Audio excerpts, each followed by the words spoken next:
పెళ్లి అనంటే ఎవరికైనా గూడా ఒక్కటే ఆచారం ఉంటుంది ఇంచుమించుగాను. పెళ్లి కూతురు, పెళ్లి కొడుకు చక్కటి దుస్తుల్లోన పట్టు చీర కట్టుకొని పెళ్లి కూతురు వడ్డానం, వంకీలు పెట్టుకొని పెళ్లి కూతురు రెడీ అవుతుంది.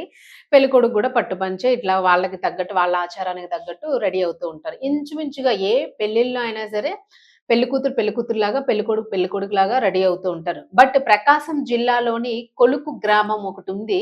ఈ గ్రామంలోని చాలా విచిత్రమైన ట్రెడిషన్‌ని చూసి అందరూ గూడా షాక్ అవుతూ ఉన్నారు. ప్రస్తుతం సోషల్ మీడియా వచ్చింది కాబట్టి ఇలాంటి ఆచారాలు ఇంకా ఎంతమంది పాటిస్తూ ఉన్నారు? ఇంత విచిత్రమైన ఆచారాలు ఇంకా ఎన్ని గ్రామాల్లో ఉన్నాయో అనేదైతే మాత్రం ఇప్పుడు ఆలోచించాల్సిన టైం వచ్చేసింది. ఎందుకంటే ఇప్పుడు ఈ సోషల్ మీడియా పరంగా ఎక్కడెక్కడ ఉన్నవన్నీ గూడా మనకి బయటకొస్తూ ఉన్నాయి. ఫోన్స్ వచ్చినియి వెంటనే దాన్ని తీయడము, అప్‌లోడ్ చేయడం ఇట్లా జరుగుతూ ఉంది. బట్ ఈ ఆచారం చూడంగానే ఒక్కసారి షాక్ అనిపించింది. అమ్మాయి పెళ్లి కూతురిని చూస్తేనేమో అబ్బాయిలాగా కనిపిస్తా ఉంది. పెళ్లి కొడుకుని చూస్తేనేమో పూర్తిగా అమ్మాయిలాగా కనిపిస్తూ ఉన్నాడు. మరి ఈ జిల్లాలోని ఇది వాళ్ళ ఆచారమంట. పెళ్ళికి ముందు వీళ్ళు ఒక పూజ చేస్తారు. బత్తుల శివగంగరాజు అలాగే నందిని అనే అమ్మాయి వివాహం పెద్దలు చాలా వైభవంగా జరిపించారు. అయితే వీళ్ళకి తరతరాలుగా గూడా ఒక ఆచారం ఉందంట. అది ఏంటంటే తమ కుల ఆచారం ప్రకారము వరుడు శివగంగరాజుకు చీర, రవిక, మెడలో నగలు, చేతికి గాజులు, దండీలు, వడ్డానము, బొట్టు బిళ్ళ, లిప్‌స్టిక్ అన్నీ మొత్తం పూల జడ అన్నీ గూడాను. తలపై మొత్తం అన్నీ గూడా పెళ్లి కూతురిని ఎలా రెడీ చేస్తామో మొత్తం పూర్తిగా గూడా అబ్బాయిని అట్లా రెడీ చేశారు. ఇంకా అమ్మాయి విషయానికొస్తే అమ్మాయికేమో అసలు అమ్మాయిని చూస్తే అబ్బాయిలాగే కనిపిస్తుంది. ఆవిడ అమ్మాయిలాగా కనిపించడం లేదు. పట్టు పంచ కట్టారు, కండువా వేశారు, వాచ్ పెట్టారు చేతికి. ఆ హెయిర్ స్టైల్ అవన్నీ గూడా అబ్బాయిలాగే ఉన్నాయి. మొత్తానికి అమ్మాయిని అబ్బాయిలాగా, అబ్బాయిని అమ్మాయిలాగా తయారు జేసేసి వీళ్ళు అలంకరించి ఇరువైపులా బంధుమిత్రులేంటంటే వీళ్ళు డైరెక్ట్‌గా పోనీ ఏ కార్‌లోనో, ఆటోలోనో తీసుకెళ్తే పర్వాలేదు. ఒక గుడి దగ్గరికి దర్శనానికి తీసుకెళ్తారంట. బట్ అలా తీసుకెళ్లకుండాను ఊర్లో ఊరేగిస్తూ గ్రామ వీధుల్లో ఊరేగింపుగాను గంగమ్మ, ఎల్లమ్మ దేవతలు కొలువయ్యున్న ఒక దేవాలయం దగ్గరికైతే తీసుకొని వెళ్లి అక్కడ పొంగళ్ళవి తయారు చేయించి నైవేద్యం అది పెట్టి పూజంతా కార్యక్రమాలు పూర్తి చేసుకున్న తర్వాత వీళ్ళని మరలా తిరిగి వాళ్ళ ఇంటికి వెళ్ళిపోతారనమాట.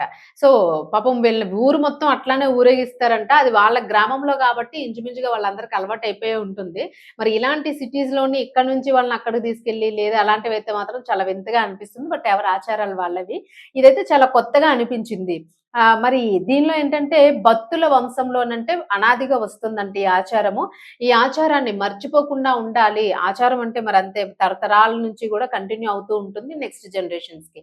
మరి ఇలాగా వాళ్ళు మర్చిపోకుండా ఉండడానికి ఇప్పటికి గూడా ఆచారాన్ని మేము కంటిన్యూ చేస్తూ వస్తూ ఉన్నాము.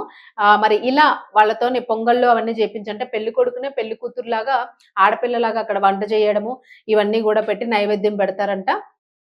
ఇలాగే మర్చిపోకుండా వివాహాలను ఇలాగ పద్ధతిగా గూడా జరిపిస్తూ ఉన్నాము.